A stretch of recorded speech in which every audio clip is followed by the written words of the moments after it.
الحمد لله نحمده ونستعينه ونستغفره ونؤمن به ونتوكل عليه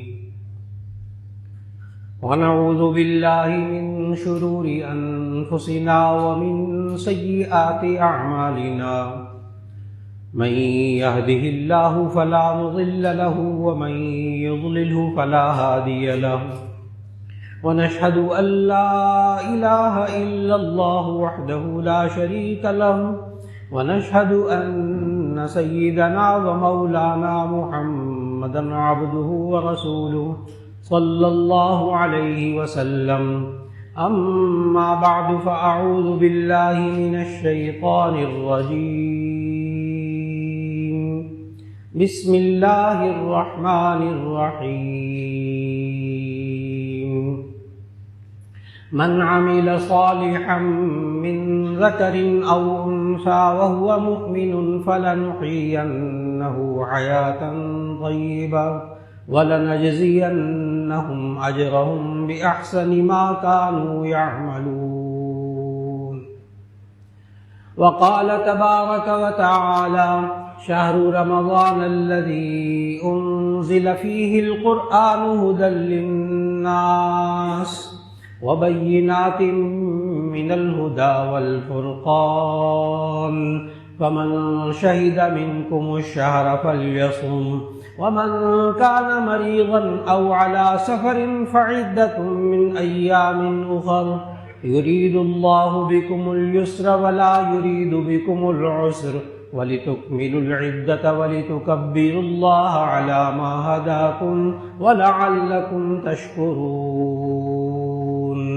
وقال النبي صلى الله عليه وسلم من صام رمضان ثم أتبعه ستا من شوال كان كصيام الدهر.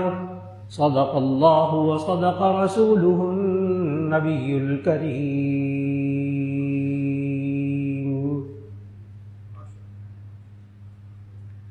اللہ رب العزت آپ سب کو رمضان کے روزے مبارک فرمائے،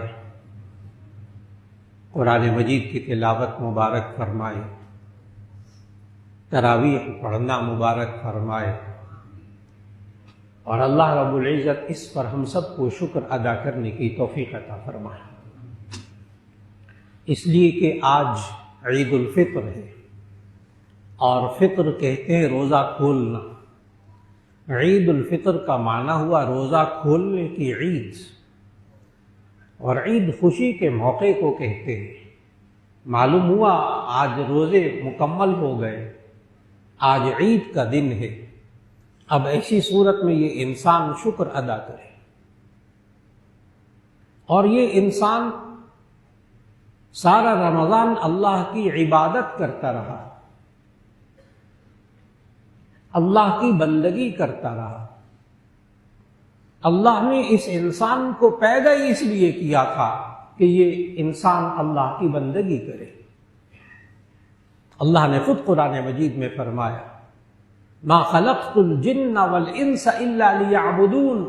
ہم نے جنات اور انسانوں کو نہیں پیدا کیا مگر صرف اس لیے تاکہ وہ میری عبادت کریں. عبادت کا مطلب ہم ترجمہ کرتے ہیں بندگی. بندگی کا معنی کہ یہ انسان اللہ کا بندہ بن جائے،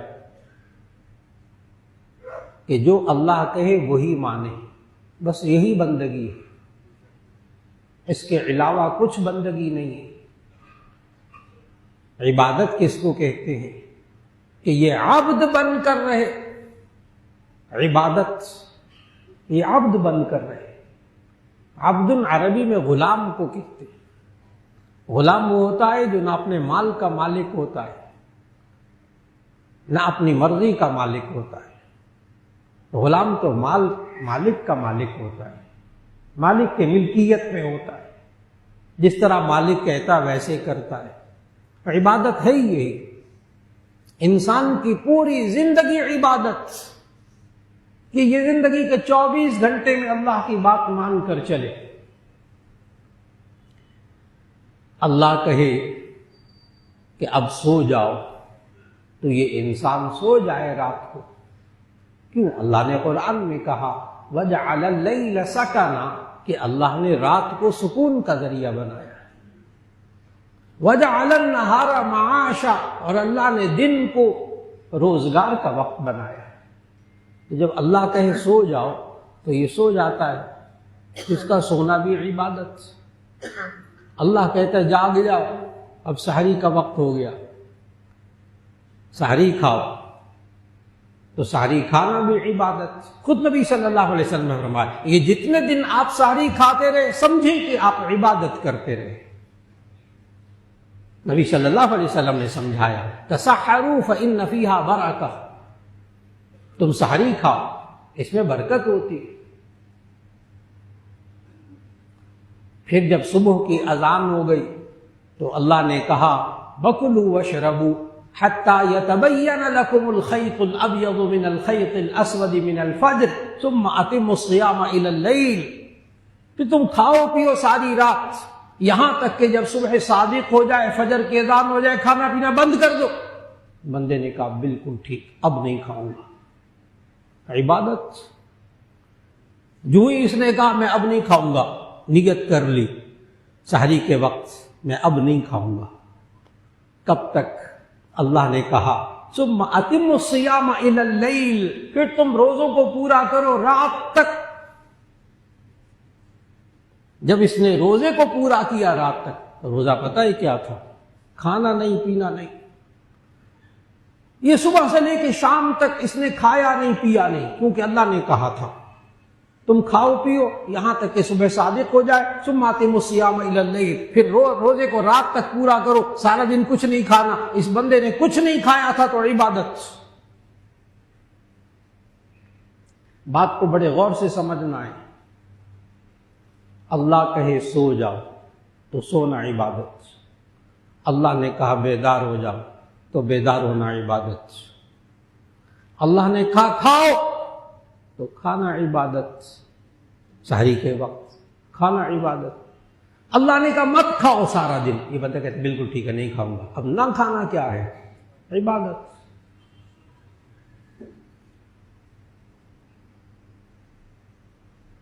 کوئی عبادت بذات خود عبادت نہیں ہے جب تک کہ وہ اللہ کے حکم کے مطابق نہ ہو۔ بڑے غور سے بات کو سمجھنا ہے۔ اس بات سے انسان کی زندگی بدل جائے گی، انسان کی زندگی کا مقصد سمجھ میں آئے گا کہ اللہ نے انسان کی زندگی، بہت سے لوگ پوچھتے ہیں ہماری زندگی کا مقصد کیا ہے؟ اللہ نے قرآن میں خود بتایا ما خلقت الجن والانس الا لیعبدون، میں نے انسان اور جنات کو صرف اس لیے پیدا کیا تاکہ وہ میری عبادت کریں، میری بات مان کر چلیں۔ تو انسان کی زندگی کا مقصد کیا؟ اللہ کی بات مان کر چلنا، خلاص، اور کوئی زندگی کا مقصد نہیں۔ یہ اللہ نے خود بتایا زندگی کا مقصد اللہ کا کہنا مان کر چلنا۔ بظاہر کوئی عبادت نہیں جب تک کہ وہ اللہ کے حکم کے مطابق نہ ہو۔ آپ نماز کو لے لیجیے، نماز پڑھنا کتنی عبادت سب کو پتہ ہے، لیکن یہ انسان، اس کو اللہ نے روکا نبی صلی اللہ علیہ وسلم کے ذریعے، دیکھو 3 وقت تم نے سجدہ نہیں کرنا، 3 وقت سجدہ نہیں کرنا، عند طلوع وعند الغروب وعند الاستواء۔ عند طلوع جب سورج نکل رہا ہو تو سجدہ نہیں کرنا، کیوں؟ اس وقت وہ لوگ سجدہ کرتے ہیں جو سورج کی پوجا کرتے ہیں، یعنی آریہ مذہب کے لوگ، مجوسی، وہ لوگ سجدہ کرتے ہیں، تم ایمان والوں نے اس وقت سجدہ نہیں کرنا۔ وعند الغروب سورج کے غروب ہونے وقت سجدہ نہیں کرنا، کیوں؟ اس وقت وہ سجدہ کرتے ہیں جو سورج کی پرستش کرتے ہیں، اور جب سورج بالکل سر پہ ہوتا ہے اس وقت بھی سجدہ نہیں کرنا، اس وقت بھی مجوسی لوگ سورج کی پوجا کرتے ہیں۔ جس وقت وہ مشرک عبادت کرتے ہیں اس وقت تم نے عبادت نہیں کرنی۔ اب یہ بندہ سورج کے طلوع ہوتے وقت نماز پڑھ رہا ہو تو تمام علماء کہیں گے یہ حرام کام کر رہا، یہ سورج کے غروب، عین غروب کے وقت نماز پڑھ رہا، تمام علماء کہیں گے یہ حرام کام کر رہا، آپ بھی کہیں گے میں نماز پڑھ رہا ہوں، نماز حرام کام کیسے ہو سکتی ہے؟ اس کا جواب یہ دیا جائے گا کہ یہ اللہ کے حکم کے مطابق نہیں پڑھ رہا۔ بات کو بڑے غور سے سمجھنا ہے۔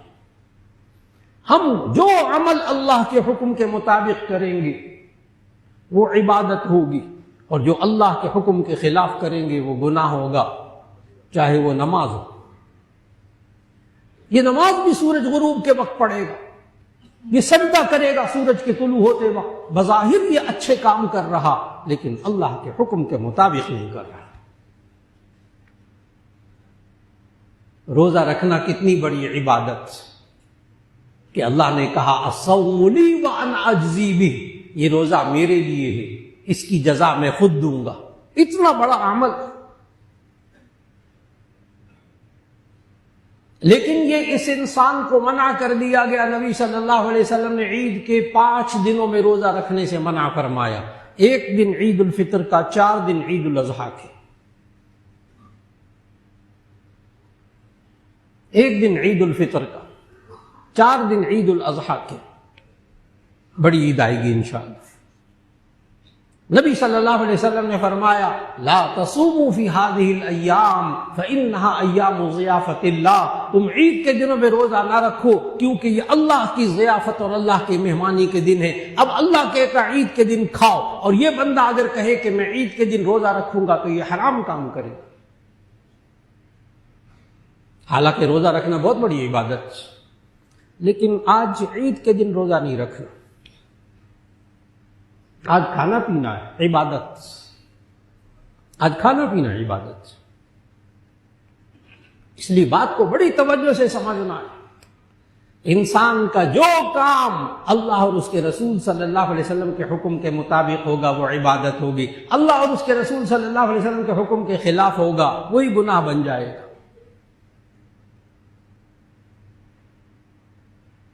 آپ جانور کو ذبح کرتے ہیں، گوشت کھاتے ہیں، جب ذبح کرتے ہیں کیا جانور کو تکلیف نہیں ہوتی؟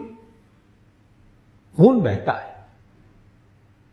جانور کو تکلیف ہوتی ہے، لیکن آپ اللہ کا نام لے کر بسم اللہ اللہ اکبر کہہ کر جانور کو ذبح کرتے ہیں، گوشت کھاتے ہیں، وہی گوشت حلال ہوتا ہے، لیکن جانور کو تھوڑی سی تکلیف پہنچانا ویسے حرام ہے۔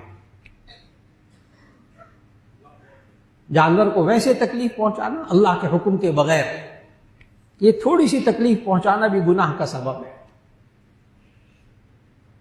نبی صلی اللہ علیہ وسلم نے اتنا حساس بنایا کہ ایک صحابی جانور پر سواری پر، جانور پر بیٹھے بیٹھے باتیں کر رہے تھے، تو نبی صلی اللہ، حدیث بہت مستند حدیث، نبی صلی اللہ علیہ وسلم فرمایا ذرا اتر کر بات کر لے تاکہ اتنی دیر جانور کو آرام مل جائے۔ تکلیف ذرا سی بھی جانور کو دینا حرام، لیکن اللہ جب کہہ دے کہ تم جانور ذبح کرو وہی عبادت بن جاتی ہے۔ یہ انسان اپنے خون کو خود بہائے، اپنی جان کو خود ضائع کرے، اسے خودکشی کہتے، اسے خودکشی کہتے، حرام۔ لیکن یہی انسان جب جہاد میں جا کر اپنا خون بہاتا ہے تو یہ بغیر حساب و کتاب کے جنت میں داخل ہو جاتا ہے۔ کیوں؟ اللہ کے حکم کے مطابق جان استعمال کرتا ہے، اللہ کے حکم کے مطابق مال استعمال کرتا ہے۔ آج یہی انسان اپنے مال کو اللہ کے حکم کے مطابق خرچ کرے، اس کو ثواب ملتا ہے، اور یہ انسان اللہ کے حکم کے خلاف مال کو استعمال کرے، وہی استعمال کرنا گناہ بن جاتا ہے۔ سمجھیں کہ ثواب کیا ہوتا ہے، ثواب کا کام کیا، نیکی کیا ہوتی، گناہ کیا ہوتا ہے۔ نیکی اور گناہ کے فلسفے کو سمجھیے گا۔ نیکی وہ کام جو اللہ اور اس کے رسول صلی اللہ علیہ وسلم کے حکم کے مطابق ہو، گناہ جو اللہ اور اس کے رسول صلی اللہ علیہ وسلم کے حکم کے خلاف ہو۔ آج وقت کی بہت بڑی ضرورت ہے کہ اللہ ہمیں توفیق عطا فرمائے تو ہم زندگی کے ہر مرحلے کو اللہ کے حکم کے مطابق بنا لیں۔ جس طرح آپ نے رمضان میں پورا مہینہ اپنے آپ کو اللہ کے حکم کے مطابق رکھا، اب اس وقت نماز پڑھنی ہے، آپ نے نماز پڑھی، اس وقت کھانا کھانا ہے آپ نے کھانا کھایا، اس وقت کھانا نہیں کھانا آپ نے کھانا نہیں کھایا، اس وقت افطار کرنا ہے آپ نے افطار کیا۔ اللہ نے عادات، یاد رکھ لیجئے گا، اگر انسان اللہ کے حکم کے مطابق زندگی گزارنے کی عادت ڈال لے تو اللہ کے حکم کے مطابق زندگی گزارنے کو آسان بنا دیتا ہے۔ انسان اللہ کے حکم کے مطابق زندگی گزارنے کو عادت بنا لے تو اس کے لیے اللہ کے حکم کے مطابق زندگی گزارنا آسان ہو جاتا ہے۔ یہ تربیت اللہ نے رمضان میں کی۔ رمضان کے شروع میں ماشاءاللہ موسم بہت شاندار، لیکن اس کے باوجود کھانے پینے کو دل کرتا تھا، چائے پینے کو دل کرتا تھا، کوئی گرین ٹی پینے کو دل کرتا تھا شروع کے روزوں میں، کیونکہ 11 مہینے سے کھانے پینے کی عادت پڑی ہوئی تھی۔ لیکن جب روزہ رکھا 1 ہفتہ 10 دن تو روزہ رکھنا آسان ہو گیا، یعنی کھانا پینا چھوڑنا آسان ہو گیا۔ باقی روزے ماشاءاللہ آپ حضرات کے بڑے آرام سے گزرے ہیں۔ آج عید کا دن ہے، کیا آپ میں سے ہر ایک کے ساتھ ایسا نہیں ہو رہا ہوگا کہ اب جائیں گے عید کی نماز کے بعد اور جا کر کھانا شروع کریں گے، کوئی چیز سامنے آئے گی، سب سے پہلے خیال آئے گا روزہ۔ آج عید کے دن کھانا مشکل ہو جائے گا آپ کے لیے، کیوں؟ اب نہ کھانے کی عادت پڑ گئی، سامنے آئے گی چیز روزہ، پھر ایک دم نہیں آج تو عید کا دن ہے، کھاؤ۔ آج سارا دن ایسا ہی ہوگا انشاءاللہ، کیوں؟ اب نہ کھانے کی عادت پڑ گئی تو کھانا مشکل ہو گیا۔ اللہ نے ہمیں سمجھایا کہ اے انسان، بڑے غور سے اللہ نے کیا تربیت کی ہے روزے کے اندر، عبادت کی تربیت اللہ نے کیسے کی ہے۔ اے بندے، جب تجھے کھانے پینے کی عادت تھی تو کھانا چھوڑنا مشکل تھا، اور جب نہ کھانے کی عادت پڑ گئی تو اب کھانا مشکل ہو گیا۔ اللہ نے انسان کی تربیت کی کہ اس انسان کو رمضان کے اندر اللہ نے سکھایا، اس کی عملی تربیت کی اللہ نے، کہ اس انسان کو شروع میں کھانے پینے کی عادت تھی تو کھانا چھوڑنا مشکل تھا، اب رمضان میں نہ کھانے کی عادت پڑ گئی، عید کے دن کھانا مشکل ہو گیا۔ اللہ نے پتہ ہے کیا تربیت کی اس انسان کی، اے انسان، اگر تجھے نیک کام کرنے کی عادت پڑ جائے تو نیک کام چھوڑنا مشکل ہو جائے، اور اگر تجھے گناہ نہ کرنے کی عادت پڑ جائے تو گناہ کرنا مشکل ہو جائے۔ اور یہ اللہ نے تربیت کی۔ یہ انسان جو کہتا پھرتا ہے میں بڑا کمزور ہوں، میرے اندر اتنی ول پاور نہیں ہے، میرے اندر اتنی قوت ارادی نہیں ہے، میں گناہ کی زندگی کو نہیں چھوڑ سکتا، وہ گناہ ہو جاتے ہیں مجھ سے۔ جو انسان معاشرے کا یہ سوچتا رہا کہ میں بڑا کمزور ہوں، میں عبادت وغیرہ زیادہ نہیں کر سکتا، میرے اندر اتنی ول پاور نہیں ہے کہ میں گناہوں کو چھوڑ دوں، ایسے انسان نے رمضان میں روزہ رکھا، اور رمضان میں روزہ رکھ کر وہ انسان جو یہ سمجھتا تھا کہ میں گناہوں سے نہیں بچ سکتا، ایسے انسان نے روزہ رکھ لیا۔ اس انسان کو اللہ نے، دیکھیے گا روزے میں ہمارے ساتھ ہوا کیا ہے، کہ اس انسان جس نے روزہ رکھا اور وہ یہ کہتا ہے کہ میں عام زندگی میں گناہ نہیں چھوڑ سکتا، اللہ کی نافرمانی نہیں چھوڑ سکتا، یہ رکھ لیتا ہے روزہ۔ اس نے رکھ لیا روزہ ماشاءاللہ رمضان کا۔ اس انسان کو پورے رمضان بند کمرے میں کئی دفعہ حلال کھانا، حلال پھل، حلال پانی اس کے سامنے پڑا ہوا تھا، بند کمرے میں اس نے روزے کی حالت میں نہیں کھایا۔ اس سے پوچھئے کیوں نہیں کھایا، بند کمرے کے اندر کیوں نہیں کھایا؟ اس کا جواب پتہ کیا تھا؟ میں نے روزہ رکھا۔ یعنی اللہ سے اتنی نیت کی ہے اتنی نیت کی، اتنا ارادہ کیا ہے، اے اللہ میں صبح سحری کے وقت سے لے کر غروب آفتاب تک کھاؤں گا نہیں، پیوں گا نہیں، بس اتنی سی بات تھی.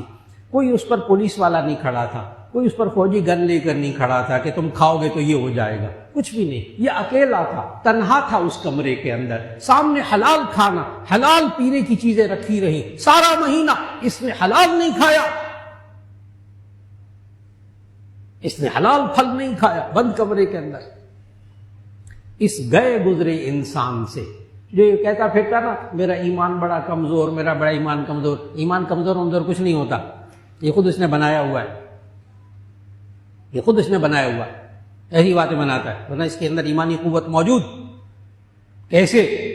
اس بند کمرے کے اندر اس نے حلال نہیں کھایا، باہر نکلے آپ اس سے پوچھے کیوں نہیں کھایا، وہ کہے گا میرا روزہ ہے.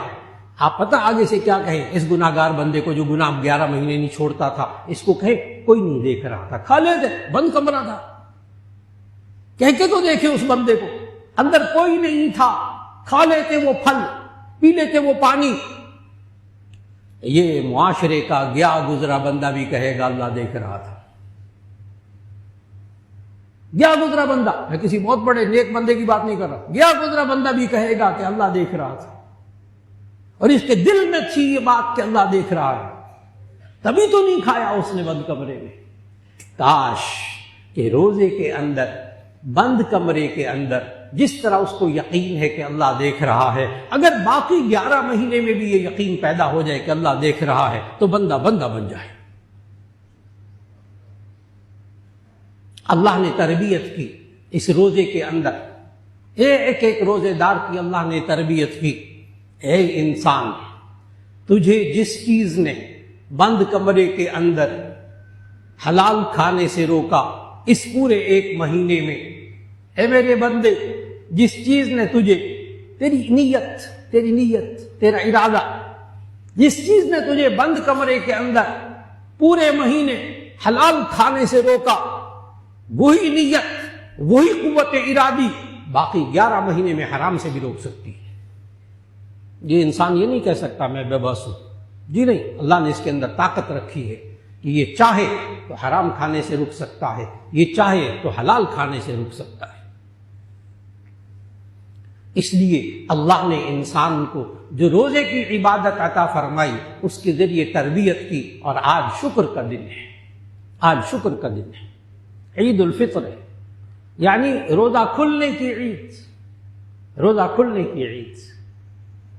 آج صدقہ فطر بھی دینا ہے کہ اگر کوئی کوتاہی ہو گئی اللہ اس صدقہ فطر کے ذریعے وہ بھی پوری کر دے گا.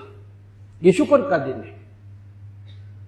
اور اللہ نے قرآن مجید میں سورۃ البقرہ کی آیت 185 میں جہاں اللہ نے رمضان اور اس کے اندر آنے والی نعمتوں کا ذکر کیا تو آخر میں اللہ نے کہا کہ ان سب نعمتوں کا مقصد تھا شکر، تاکہ بندے کے اندر شکر پیدا ہو جائے. آیت پڑھنے لگا ہوں، دیکھیے اللہ نے اس میں کس چیز کا ذکر کیا، اور آخر میں اللہ نے کہا، کیا کہا؟ شہر رمضان الذی انزل فیہ القرآن ھدی للناس وبینات من الہدی والفرقان فمن شہد منکم الشہر فلیصم ومن کان مریضا او علی سفر فعدۃ من ایام اخر یرید اللہ بکم اليسر ولا یرید بکم العسر ولتکملوا العدۃ ولتکبروا اللہ علی ما ھداکم ولعلکم تشکرون. اللہ نے اس آیت میں ذکر کیا شہر رمضان الذی انزل فیہ القرآن، رمضان کا مہینہ وہ جس میں اللہ نے قرآن نازل کیا. شہر رمضان، رمضان کا وہ مہینہ الذی انزل فیہ القرآن جس میں اللہ نے قرآن نازل کیا. اور پھر اس کے بعد اللہ نے فرمایا کہ رمضان کا مہینہ وہ کہ جس میں قرآن نازل کیا، جس میں روزہ رکھنے کو کہا. کیوں؟ لعلکم تشکرون، تاکہ یہ شکر ادا کریں. اور پھر اس شکر ادا کرنے کا طریقہ کہ یہ انسان اللہ کی بات کو مان کر چلے. پھر اللہ نے انسان کو سمجھایا کہ میں اس ایک ایک عمل کے بدلے میں، ایک ایک عمل کے بدلے میں آپ کو میں اتنا ثواب عطا کروں گا اور اتنی نعمتیں دوں گا جس کو آج سمجھنا بہت ضروری ہے. یہ انسان جب نعمتیں اللہ کی دی ہوئی استعمال کرتا ہے، شکر ادا کرتا ہے، تو اس کے اعمال کا ثواب کتنا بڑھ جاتا ہے۔ نبی کریم صلی اللہ علیہ وسلم نے ہمیں سکھایا کہ رمضان کے روزے رکھنے کے بعد، یہ رمضان کے روزے تو فرض، لیکن اس کے بعد جو شوال کے 6 روزے ہیں وہ رکھنا سنت غیر مؤکدہ، کہ آپ وہ روزے رکھیں تو آپ کو ثواب ملے گا، نہیں رکھیں گے تو گناہ نہیں ہوگا۔ لیکن رمضان کے روزے رکھنے کا ثواب کیا ملتا ہے؟ نبی کریم صلی اللہ علیہ وسلم نے ارشاد فرمایا، من صام رمضان ثم اتبعہ 6 من شوال کان کصیام الدہر۔ شوال کے 6 روزے جو اب یکم شوال ہے، آج روزہ رکھنا مکروہ تحریمی، کیونکہ آج اللہ نے کہا کھاؤ پیو، لیکن کل کے بعد سے لے کر پورے شوال کے مہینے میں روزے رکھنا، 6 روزے رکھنا، چاہے الگ الگ کر کے رکھ لیے جائیں، چاہے ایک ساتھ رکھ لیے جائیں، بس شوال کے مہینے میں 6 روزے پورے ہو جائیں۔ نبی کریم صلی اللہ علیہ وسلم نے فرمایا، من صام رمضان، جو شخص رمضان کے روزے رکھے، ثم اتبعہ 6 من شوال، پھر اس کے تابع کر دے، اس کے پیچھے شوال کے 6 روزے رکھے، کان کصیام الدہر، گویا کہ وہ سارا سال روزہ رکھتا رہا۔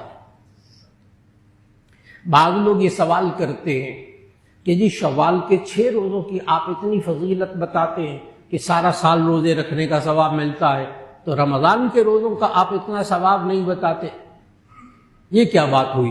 اس کو غور سے سمجھنا ہے۔ اصل میں شوال کے روزوں کی الگ سے فضیلت نہیں ہے، بلکہ شوال کے روزوں کی فضیلت نبی صلی اللہ علیہ وسلم نے یوں ارشاد فرمائی، حدیث غور سے سنیے گا، من صام رمضان ثم اتبعہ 6 من شوال، جو رمضان کے روزے رکھتا ہے پھر اس کے بعد شوال کے 6 روزے رکھتا ہے، کانا کصیام الدہر، گویا کہ وہ سارا سال روزے رکھتا ہے، اتنا بڑا ثواب ملتا ہے۔ لیکن رمضان کے روزے رکھنے کے ساتھ اس کی وجہ یہ ہے کہ اللہ نے قرآن مجید میں فرمایا، من جاء بالحسنۃ فلہ 10 امثالھا، جو بندہ ایک نیک کام کرتا ہے اللہ اس کو 10 نیک کاموں کا ثواب عطا فرماتا ہے۔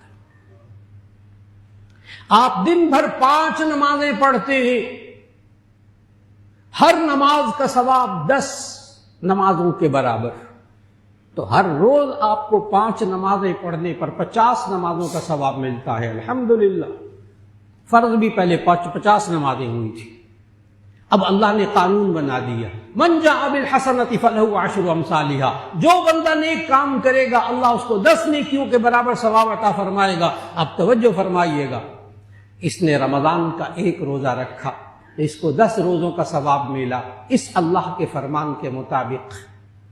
جب اس نے یہ 30 روزے 29 روزے رکھے تو اس کو 300 روزوں کا ثواب ملا، اور جب یہ 6 روزے رکھے گا تو اس کو 60 روزوں کا ثواب ملے گا، یہ کل 360 روزوں کا ثواب ملا، تو سارا سال روزے رکھتا رہا۔ اللہ رب العزت ہم سب کو جو رمضان میں اللہ نے تربیت عطا فرمائی، اس تربیت کو انسان اللہ توفیق دے، ساری زندگی جاری رکھنے کی توفیق عطا فرمائے۔ اور پھر اس کے بعد اللہ نے یہ جو عید کی نماز ہمارے لیے رکھی، یہ بھی شکر کا ایک طریقہ ہے جس میں انسان تکبیرات پڑھتا ہے، اللہ کی بڑائی بیان کرتا ہے۔ اور اس کو ہم کس طرح ادا کریں گے؟ ابھی عید کی نماز کس طرح پڑھیں گے؟ بہت آسان طریقہ۔ سب سے پہلے امام صاحب عید کی نماز پڑھانے لگیں گے، آپ نیت فرما لیں گے کہ میں عید کی نماز پڑھتا ہوں مع 6 زائد واجب تکبیرات کے امام کے پیچھے، بس یہ نیت، دل کا ارادہ۔ اس کے بعد امام اللہ اکبر کہیں گے، آپ بھی اللہ اکبر کہہ کر ہاتھ باندھ لیں گے، پھر آپ سبحانک اللہم پڑھیں گے، پھر اس کے بعد امام صاحب 3 دفعہ تکبیر کہیں گے، کانوں تک آپ ہاتھ اٹھائیں گے، اللہ اکبر کہہ کر ہاتھوں کو چھوڑ دیں گے، پھر اس کے بعد امام صاحب سورہ فاتحہ پڑھیں گے، سورت پڑھیں گے، پھر اس کے بعد رکوع سجدے کے بعد دوبارہ جب اٹھیں گے تو امام صاحب پہلے سورہ فاتحہ پڑھیں گے، سورت پڑھیں گے، پھر اس کے بعد رکوع میں جانے سے پہلے 3 مرتبہ تکبیر کہنی ہے، اللہ اکبر کہہ کر کانوں تک ہاتھ اٹھا کر چھوڑ دینا ہے، پھر امام صاحب جب 4تھی تکبیر کہیں گے رکوع میں چلے جائیں گے، اس طرح نماز رکوع سجدے کے بعد مکمل ہو جائے گی۔ پھر اس کے بعد امام خطبہ دیں گے، آپ وہ دونوں خطبے سنیں گے، دعائیں مانگیں گے، اور یوں عید کی نماز مکمل ہو جائے گی۔ گویا کہ عید کی نماز کا آسان ترین طریقہ یہ ہے، بالکل اسی طرح جیسے آپ جمعے کی نماز پڑھتے ہیں، نیت کا فرق ہے۔ جس طرح جمعے کی نماز پڑھتے ہیں ویسے بالکل فرق صرف اتنا ہے کہ پہلی رکعت میں سورہ فاتحہ سے پہلے 3 مرتبہ تکبیر کہی جائے گی، اور دوسری رکعت میں رکوع میں جانے سے پہلے 3 دفعہ تکبیر کی جائے گی۔ بس اتنی سی بات ذہن میں رکھیں گے تو عید کی نماز سب حضرات کو سمجھ میں آ گئی۔ وقت ہو چکا مکمل، بر وقت نماز کھڑی ہو رہی ہے، آپ حضرات صفحے درست فرما لیجئے اور عید کی نماز کی نیت کر لیجئے۔ خطبہ انشاءاللہ بعد میں ہوگا۔